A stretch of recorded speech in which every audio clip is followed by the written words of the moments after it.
샬롬. 네, 오늘 주일 예배에 오신 우리 모든 성도님들 주님의 이름으로 환영하고 또 축복합니다. 네, 제가 비행기를 많이 타지는 않는데요. 어쩌다 타게 되면 착륙을 할 때 조금 무서운 것 같습니다. 갑자기 굉음이 나기 시작하고 진동이 나고 또 우당탕탕 하는 소리를 듣곤 하면 야, 이거 고장난 거 아니야? 넘어지는 거 아니야? 이런 생각이 좀 찾아오곤 했습니다. 근데 최근에 어떤 글을 읽었는데 그것에 대한 해답을 주더라고요.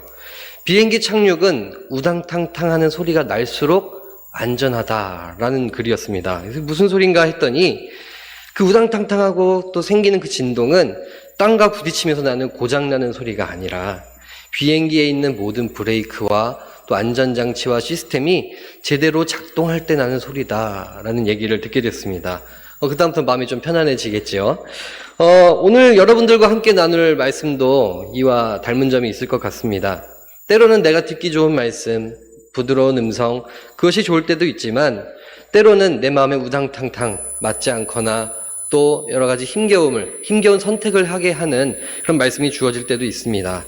그러나 우리 마음에 우당탕탕 하는 소리가 날 때 거부하는 것이 아니라 이것이 하나님의 안전장치, 하나님의 브레이크가 잘 작동하고 있구나 라고 생각한다면 좋을 것 같습니다. 오늘 그러한 여러분 마음에 하나님의 우당탕탕이 있기를 소망합니다. 네, 오늘은 지난주에 이어서 시리즈 설교를 하게 됩니다. 우리 사순절 시작 전까지 시리즈로 진행되는데요. 오늘 말씀 제목을 보신 분들은 혹시 지난주 이성준 목사님 따라하는 거 아니야? 라고 생각하셨던 분들도 있을 겁니다. 그리고 지난주 말씀 제목을 혹시 기억하는 분 계십니까? 네, 이번 주도 모르는데 지난주를 하실 수 있는데 지난주 말씀은 바로 주님의 사람이라는 제목이었습니다. 주님의 사람이 어떤 부르심을 받는지 또 어떤 모습으로 살아가는지에 대한 말씀을 나누고 또 좋은 우리에게 메시지를 주셨습니다. 근데 오늘은 그 사람들이 어디로 나아가야 할지, 어떤 길을 가고 어떤 방법으로 살아가야 될지 바로 주님의 길이라는 제목으로 말씀을 나누게 됩니다. 주님의 사람으로 부르심을 받는 게 일단은 제일 중요하겠죠. 주님의 사람이 아니라면 무슨 일을 해도 소용이 없겠지요. 근데 주님의 사람으로 부르심을 받은 그 다음도 중요합니다. 부르심만 받고 그 이름을 가지고 살아가지만 주님의 길을 걸어가지 않고 주님의 방법대로 살지 않는다면 그것은 미완성이라고 할 수 있겠습니다. 우리가 만약에 주님을 모시고 어느 목적지로 가야 하는 운전사로 부르심을 받았다라고 한다면 그 차가 얼마나 좋은 차인지 내가 운전 실력이 얼마나 좋은지는 중요하지 않습니다. 운전대만 잡고 아무것도 하지 않고 가만히 그 길을 가지 않는다면 그것은 좋은 운전사라고 할 수가 없겠지요. 때로는 차가 별로여도 운전 실력이 아주 좋지는 않더라도 주님을 모시고 안전하게 주님이 원하시는 그 목적지까지 모셔다 드린다면 그것은 훌륭한 운전사다라고 할 수 있겠습니다. 우리 하나님께서는 우리를 그렇게 부르셨고 또 원하는 길을 가라 하시는데 오늘 우리는 그러면 어떤 길로 가야 할까요? 또 누구와 함께 가야 할까요? 어떤 방법으로 나아가야 할까요? 오늘 말씀을 통해 그 해답을 듣는 시간 되기를 바랍니다. 오늘 먼저 길이라는 단어를 볼 텐데요. 이제 길이라는 단어는 신약 성경에서 헬라어 호도스라는 단어로 쓰입니다. 말 그대로 길 그 자체를 뜻하기도 하고요. 어쩔 때는 형태, 방법, 수단을 의미할 때도 쓰이는 단어입니다. 이 호도스라는 단어가 신약 성경에 얼마나 많이 등장할까 하고서 찾아봤더니요. 딱 한 번 빠진 100번, 99번이나 등장을 하는 정말 많이 나오는 단어다라고 할 수 있습니다. 이 길에 관해서 참 많은 말씀들이 있는데 여러분들이 제일 익숙한 구절이 무엇일까요? 아마도 요한복음 14장 6절에 있는 말씀이겠습니다. 나는 길이요 진리요 생명이니 나로 말미암지 않고는 아버지께로 올 자가 없느니라 라는 말씀 잘 아시죠? 예수님께서는 오늘 자기 자신이 길이다라고 이야기하십니다. 중요합니다. 길을 안내하는 안내자다라고 이야기하지 않으세요. 혹은 좋은 길을 소개해주는 사람이라고 얘기하지도 않으세요. 내가 본인 자체가 스스로 길 그 자체다라고 이야기하십니다.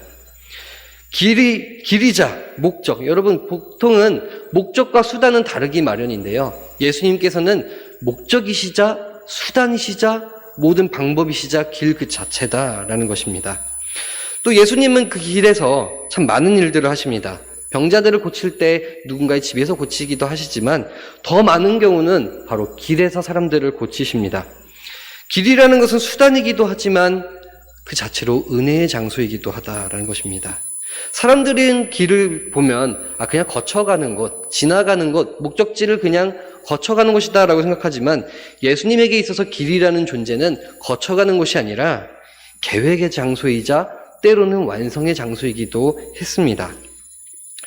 이처럼 성경에서는 이 길이라는 것이 참 중요하고 때로는 새로운 역사가 이루어질 수 있는, 변화될 수 있는 귀한 통로다라는 것입니다. 물론 하나님의 말씀에 등장하는 99번의 길이란 단어가 다 중요하겠죠. 여러분들 따로 또 한 주간 지내시면서 말씀을 보실 때 길이란 단어가 어디 나오나 찾아보시는 것도 좋을 것 같습니다. 다 중요한 단어입니다. 그런데 그 모든 99번의 그 길 중에서 오늘은 가장 위대한 역사가 일어났던 길에 대해서 함께 보고자 합니다. 그러면서도 가장 힘든 길입니다. 어느 길일까요? 네, 바로 십자가의 길입니다. 재판장을 떠나서 재판을 받으시고 고초를 겪으시고 골고다 언덕을 올라서 십자가에 달리시고 무덤에 들어가기까지의 그 길을 함께 살펴보고자 합니다. 그 길을요, 흔히 이렇게 부릅니다. 들어보셨을 수도 있습니다. 라틴어 비아 돌로로사라고 부릅니다. 혹은 비아 크루시스라고도 부르는데요. 비아라는 단어는 길을 뜻하고요. 돌로로사는 슬프다라는 뜻입니다. 즉 슬픔의 길이란 뜻입니다. 예수님께서 고초당하시고 또 죽으셨던 그 길을 의미합니다. 오늘날도 이스라엘의 그 장소를 기억하면서 그것을 여전히 보존하고 그것을 순례하는 사람들이 있습니다. 그런데 그 거리가 그러면 얼마나 될 것 같으십니까? 저는 자료를 찾아보기 전에는 그냥 막연히 생각했을 때 되게 먼 거리겠지, 정말 길겠지라고 생각했는데 제가 찾아보니 그 거리는 약 800m 정도 된다고 합니다. 생각보다 짧은 느낌이시죠? 근데 이제 어느 정도가 감이 잘 안 잡히실까봐 제가 우리 교회를 기준으로 내비게이션을 켜봤습니다. 800m면 어느 정도일까? 우리 교회에 십자가가 있는데 우리 교회 십자가를 만약 예수님이 달리신 그 골고다 언덕 십자가다라고 한다면 800m는 신포시장을 지나서 또 길을 하나 건너서 그 옆에 있는 애관극장까지의 거리가 800m 정도 되더라고요. 그러니까 우리가 자주 다니는 길이죠. 우리 늘 다니는 길인데 우리 때로 식사하러 가시다가 그 길을 걸으면서 예수님이 이 길을 가셨다 기도하는 마음으로 가셔도 참 좋을 것 같습니다. 이렇게 이스라엘 현지에는 이렇게 비아돌로로사가 여전히 보존되고 있는데요. 사실은 이 길은 진짜 역사적인 길이다라고 하기보다는 그 근처기는 한데 어딘지 명확하지 않다고 해요. 그래서 훗날 주님의 고난에 함께 동참하고자 했던 순례자들이 그곳을 다니면서 이 길일 것 같아 라고서는 정한 곳, 그렇게 상징적으로 만들어 놓은 길이다라고 합니다. 저는 가보지 않았지만 현지에서는 그 길을 800m 짧은 그 길에 14개의 포인트를 정해놓고 또 기념한다고 합니다. 거기에 의미를 담아서 들렀다 간다고 해요. 근데 오늘 그 중에서 카톨릭과 관련된 이야기는 좀 빼고 또 오늘 다 다룰 수 없어서 조금 덜 중요하다고 생각하는 부분들은 빼고 그 중에 오늘 4가지 지점을 함께 나누면서 우리가 무슨 길을 걸어가야 될까 함께 보고자 합니다. 첫 번째 포인트는 바로 빌라도의 법정입니다. 오늘날에는 그 자리에 초등학교가 세워져 있다고 하는데요. 예수님은 이 첫 번째 자리에 서셨습니다. 빌라도의 법정에. 그리고 2갈래의 길에서 선택을 하셨어야 됐습니다.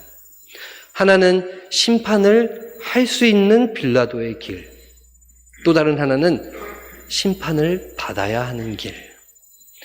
여러분 중에 심판을 받고 싶은 분 있으십니까? 내가 선택을 할 수만 있다면 받는 것이 아니라 하는 것을 선택하고 싶겠죠. 그런데 우리 예수님께서는 누구를 다 심판하셔도 상관이 없는 분인 그런 권력과 힘이 있으신 분인데도 불구하고 오늘 놀랍게도 그 길을 택하지 않으십니다. 빌라도 앞에 도리어 꿇어 엎드리십니다. 한낱 피조물에 불과한 그 앞에 엎드리시고 겸손의 길을 가기로 작정하십니다. 상상해 봅니다. 화려한 보좌에 앉아있는 빌라도, 그리고 그 앞에 엎드려 있는 죄수 예수님. 빌라도는 높은 자리, 예수님은 낮은 자리를 택했습니다. 빌라도는 생각했을 거예요. 야, 유대인의 왕이라더니 별거 없네. 힘이 없네. 기적을 베푼다더니 자기를 구원할 힘은 없네. 별거 아니네 라고 생각했을 겁니다. 그리고 예수님께 도리어 질문을 던집니다. 근데 오늘 빌라도에게 한 번의 기회가 주어져요. 자기의 잘못된 길을 바꿀 수 있는 기회가 주어집니다. 자기도 모르게 그 질문을 던집니다. 무엇이라고 질문을 던지냐면 예수님에게 말합니다. 진리가 무엇이냐? 라고 묻습니다. 진리가 무엇이냐? 다른 말로 하면 내가 앞으로 나가야 할 길은 무엇이냐? 얘기해봐라 라는 뜻입니다.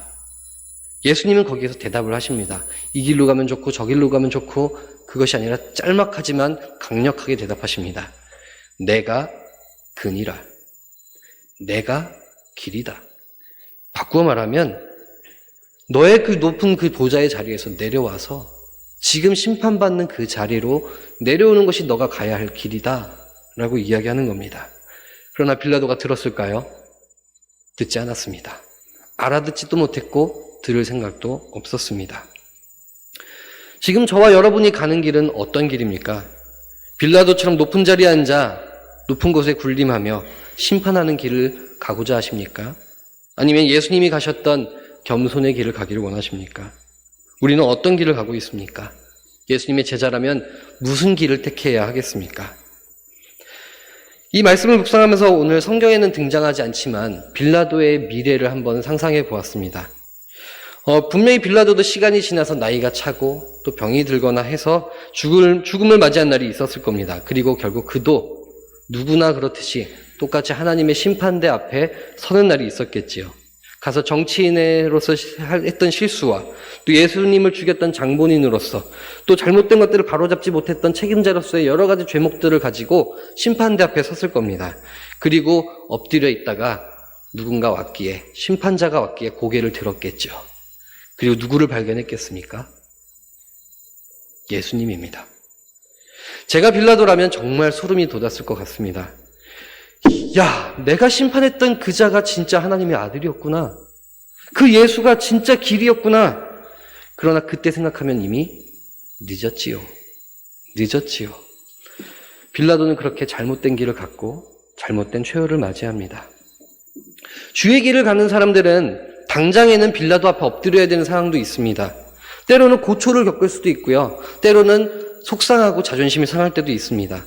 번쩍여 보이는 보좌가 부러울 때도 있습니다. 그러나 주님의 길을 가는 자들에게는 순식간에 사라지는 그 빌라도의 자리가 아니라, 그 길이 아니라 예수님의 길, 겸손의 길, 천국으로 향하는 그 길을 택해야만 한다라는 것입니다.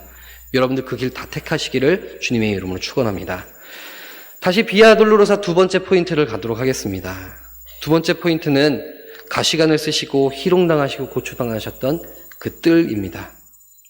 이곳에도 서도 예수님은 두 갈래의 갈림길에 놓이십니다. 하나는 주님의 길, 또 다른 하나는 로마 군인들의 길입니다. 주님은 그 힘든 모든 과정들을 하나하나 몸으로 오롯이 다 견뎌내십니다. 우리는 상상할 수 없습니다. 얼마나 아프실지, 고통스러우셨을지 감히 생각하기 어렵습니다. 그런데 예수님은 그 길 피하실 수도 있는데 그 길을 가십니다. 반면에 로마 군인의 길은 무엇입니까? 폭력의 길, 공격의 길, 파괴의 길, 굴림의 길이었습니다. 우리 주님은 오늘 우리에게 그 두 가지 길 중에 하나를 선택해라라고 또 말씀하십니다. 너무 피하고 싶은 말씀이고 이 말씀을 들었을 때 우리 마음 가운데 우당탕탕이 일어나는 것도 같습니다. 내가 때리는 것이 낫지 어찌 맞는 것을 선택하라 하시는가 생각이 듭니다. 그런데 그 길 택하라고 하십니다. 예수님은 우리를 구하시기 위해 그 모든 고난을 참아내셨습니다. 왜요? 생명을 살리기 위해서 그 아픔을 하나하나 견뎌내셨습니다. 그때 그 예수님의 인내가 없었다면 오늘의 우리는 없습니다. 그런데 그 길 우리도 가야 한다는 것이죠. 그만큼의 고통과 고난은 아닐 수 있어도 우리에게 주어진 여러 가지 불편함과 고난과 힘겨움들을 견뎌내야 한다는 것입니다. 내가 사랑하는 사람들을 위해 견뎌내고 우리의 자연과 피조물들을 위해 나의 불편함을 감수하고 또 나의 번거로움과 피곤함을 견뎌내며 우리 주님을 붙잡아야 한다라는 것입니다. 우리는 그러한 사명을 갖고 있고 그 길을 가야 하는 사람들입니다. 이 세상은 우리의 모습을 보면서 미련하다고, 왜 바보같이 사냐고, 왜 불편한 것을 견디고 그것을 선택하냐고 할 수도 있습니다. 세상에서는 최고의 방어는 최고의 공격이다. 먼저 공격해라라고 이야기합니다. 그러나 그건 스포츠죠. 하나님의 나라는 스포츠가 아닙니다. 하나님의 나라는 다른 기준을 갖고 있습니다. 우리 주님이 그러하셨듯이 우리 모두 폭력을 가하는 자가 아니라 견디며 생명을 살리는 자가 되기를 소망합니다. 그것이 우리 주님이 우리를 부르신 뜻입니다. 그렇게 고초를 당하신 예수님은 이제 골고다 언덕을 오르기 시작합니다. 계속 넘어지셨지요. 평소에 예수님이라면 거뜬히 가셨을 것도 같은데 너무 힘드셔서 계속 넘어지십니다. 얼마나 힘들까? 십자가를 지고 가는 것이 얼마나 힘들까 막연히 생각만 했었는데 예전에 금요기도회 때도 잠깐 나눈 적이 있는데 제주도에 가족여행을 갔다가 한번 간접 경험을 한 적이 있습니다. 제주도의 성 이시돌 목장이라는 곳 근처에 세미은총의 동산이라는 것이 있습니다. 말씀별로 여러 가지 동상을 만들어 놓고 묵상하는 곳인데요. 그 마지막 장소가 바로 골고다 언덕이에요. 거기에는 진짜 예수님의 지셨던 십자가의 모형을 보관해 놓고 있습니다. 그래서 그거를 이제 직접 어깨에 접보고 한 바퀴 돌고 올라가 보는 활동을 할 수가 있습니다. 그래서 그 생각 없이 그 십자가를 어깨에다가 탁 얹어놨습니다. 생각보다 너무 무거워서 헉 했습니다. 그리고 그 십자가를 끌기 시작하는데 돌과 부딪히고 땅과 부딪히며 제 어깨에 멍이 들기 시작했습니다. 또 일부러 그런 것인지 몰라도 십자가를 잘 다듬어 놓지 않아서 그 체험을 다 끝내고 났더니 제 손에 작은 가시들이 많이 박히게 됐습니다. 잠깐 체험만 했을 뿐인데 저도 모르게 제 입에서 이런 말이 나왔습니다. 아, 괜히 했다. 아, 그냥 보기만 할 걸. 그냥 별 생각 없이 내뱉었던 말인데 순간 제 입에서 나오는 그 말을 제 스스로 듣고 놀랐습니다. 그리고 눈물이 핑 돌았습니다. 주님께 너무 죄송해서. 주님, 저는 이 잠깐의 십자가인데 내가 박히는 것도 아니고 끌고 갔을 뿐인데 이렇게 불평을 하는군요. 이 작은 것마저 괜히 했다고 말하는군요. 보기만 할 걸 그랬는데 괜히 했다고 말하는군요. 제 본성이 이거군요. 주님 죄송합니다 하면서 눈물이 핑 돌았던 경험이 있습니다. 오늘 그 십자가를 지고 올라가시는 예수님 앞에 두 가지 길이 또 나옵니다. 하나는 십자가를 지고 가시는 예수님을 보면서 보기만 하는 방관한 자의 길과 또 다른 길은 억지로일 수는 있어도 주님의 십자가를 대신 지고 가는 한 사람의 길입니다. 수많은 군중들이 예수님의 십자가 행진을 목격하고 구경만 하고 있었습니다. 분명히 그 많은 군중들 중에는 예수님의 기적을 체험했던, 예수님께 큰 은혜를 받았던 사람도 서 있을 거라고 생각이 듭니다. 또 누군가는 예수님께서 베푸셨던 오병이어의 기적을 통해 맛있게 배를 채웠던 사람들도 있었을 거라고 보입니다. 그런데 그들 모두가 방관자의 길을 택합니다. 반면에 그 장면에서 구레네 시몬이라는 사람이 등장을 하는데요. 이 구레네라는 것은 이스라엘 동네 이름이 아니고요. 오늘날로 따지면 아프리카 북부 리비아 북동쪽에 위치한 먼 곳입니다. 근데 그가 누군지는 모르겠지만, 왜 거기서 여기까지 왔는지 모르겠지만, 여행을 왔는지, 하여튼 이곳에 왔다가 예수님의 십자가 지시는 장면을 보고 구경을 하려고 했겠지요. 그러다가 로마 군인에게 선택되어 십자가를 지게 됩니다. 처음에는 분명히 그도 억지로 지었겠죠. 이걸 내가 왜 하지? 저 사람이 누구길래 나랑 무슨 상관이 있길래 생각을 했을 겁니다. 그에게는 처음에는 참 운수 나쁜 날로 기억이 됐을 겁니다. 그런데 사실은 그에게 이 날은 진짜 축복의 날이었습니다. 12제자도 하지 못했던, 그 누구도 하지 못했던 이 지구 인류상, 역사상 유일하게 예수님의 십자가를 대신 져준 한 사람이 되었거든요. 그의 이름은 더 이상 성경에 나오지는 않는데 대신에 오늘 구레네 시몬에 대한 정보가 하나 있습니다. 바로 루포의 아버지다라는 표현이 있습니다. 근데 이 루포가 누구냐? 바로 로마서의 이름이 등장을 합니다. 로마서 16장 13절을 제가 읽어드리겠습니다. 주 안에서 택하심을 입은 루포와 그의 어머니에게 문안하라. 그의 어머니는 곧 내 어머니니라. 바울의 고백에 등장하는 구절인데 루포는 훗날 바울의 동역자가 됩니다. 또 루포의 어머니, 즉 시몬의 부인은 바울의 어머니 같은 선교의 어머니가 된다라는 것입니다. 이것이 우연일까요? 주님의 길은 힘들지만 억지로 갈 때도 있지만 그 일들을 감당하면 그 가정에게 또 그 사람에게 그 대대손손 주님의 복음과 구원과 힘과 복과 능력을 주신다라는 것입니다. 여러분들 그 복 받으시는 여러분 되기를 소망합니다. 여러분은 방관하는 군중의 길을 가시겠습니까? 아니면 억지로라도 십자가를 지는 주님의 길을 같이 가겠습니까? 네 번째 포인트를 또 가보도록 하겠습니다. 다음은 바로 십자가에 위에 달리신 예수님의 그 장면입니다. 그 예수님 옆에는, 양 옆에는 십자가가 2개가 더 있었습니다. 그 십자가에는 예수님과 달리 벌을 받아 마땅한 2명의 강도가 달리게 됩니다. 그 둘의 삶은 마치 데칼코마니처럼 둘 다 참 나쁜 짓을 했을 것이고 악인으로서 살아가고 사형까지 받는 그런 인생을 살았지요. 근데 오늘 그 둘은 전혀 다른 갈림길로 나아갑니다. 한 명은 그 마지막 순간까지도 회개하지 않고 예수님을 멸시하며 예수님을 의지하지 않고 그렇게 조롱하고 비웃습니다. 어찌 보면 그에게 마지막 죽음 직전 순간에 너무 좋은 기회가 온 거예요. 마지막 모든 것, 지금까지의 삶을 바꿀 수 있는 최고의 기회가 왔습니다. 예수님을 믿기만 하면, 고백하기만 하면 되는 그 기회가 왔는데 그는 그 기회를 발로 차버립니다. 반면에 다른 한 명은 엉망으로 살아왔지만 마지막 기회를 제대로 잡는 자가 됩니다. 예수를 바라보게 됩니다. 메시아를 인정합니다. 용서를 받습니다. 예수님과 함께하게 됩니다. 그가 한 것은 많지 않아요. 예수님 바라봤을 뿐이에요. 그 길을 택했을 뿐이에요. 그런데 너무 큰 선물을 받습니다. 누가복음 23장 43절입니다. 예수께서 이르시되 내가 진실로 내게 이르노니 오늘 네가 나와 함께 낙원에 있으리라. 대제사장들도 죽어라 이랬어요. 낙원에 못 갔어요. 온갖 율법을 지켰던 바리새인들 낙원이 주어지지 않았습니다. 예수님을 3년간 열심히 따라다녔던 가룟 유다 낙원이 없었어요. 그런데 마지막 순간, 그 순간만큼이라도 주님의 길을 가고자 했던 그 사람에게는 낙원이 주어졌습니다. 세상 기준으로 보면 앞에 열심히 한 거 그 사람들 불쌍한 거 아니냐라고 할 수 있겠죠. 그러나 하나님의 기준은 다릅니다.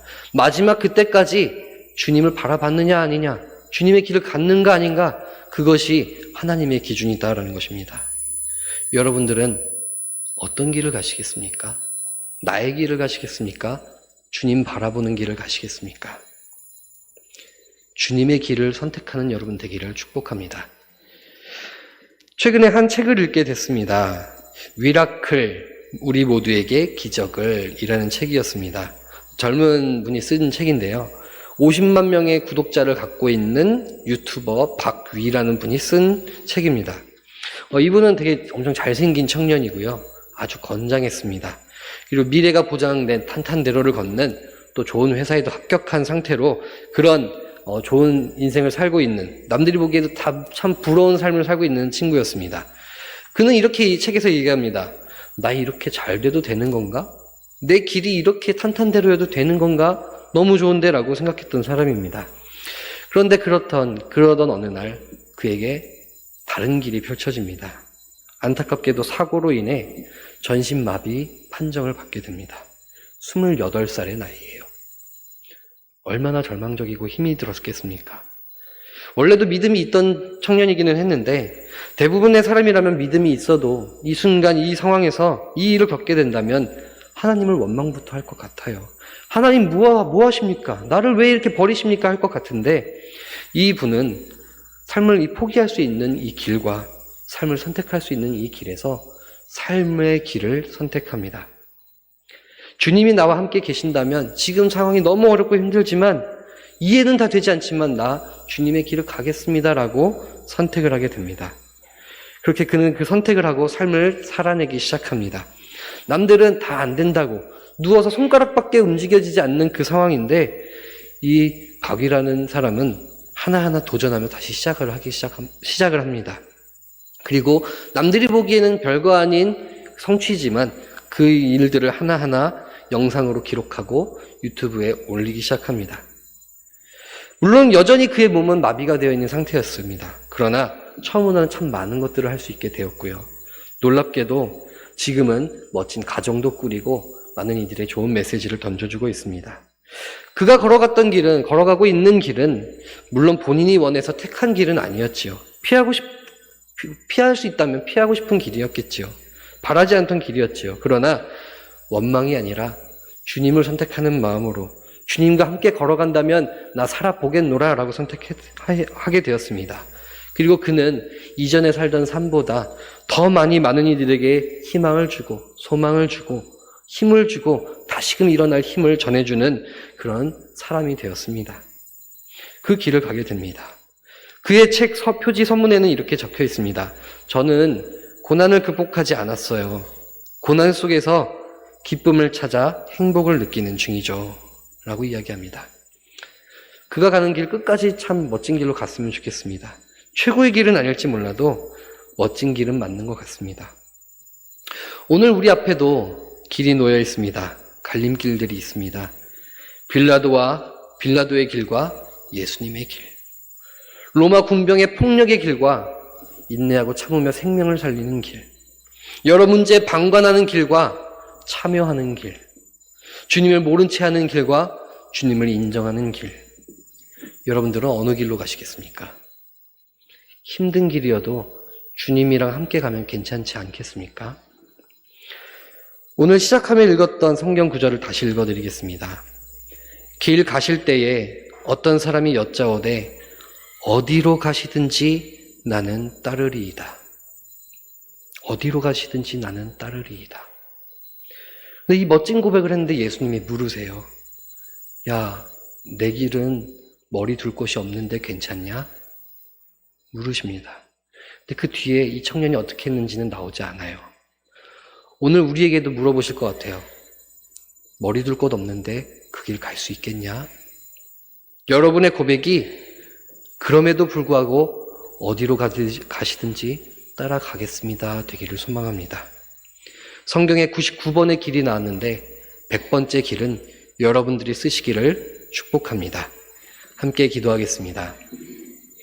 사랑의 하나님 감사합니다. 오늘 주신 말씀을 기억하며 나아갑니다. 우리 앞에 놓여져 있는 수많은 갈림길 중에 주님이 가셨던 길을 가는 그 길을 주님과 동행하는 우리가 되게 하여 주시옵소서. 예수님의 이름으로 기도드립니다.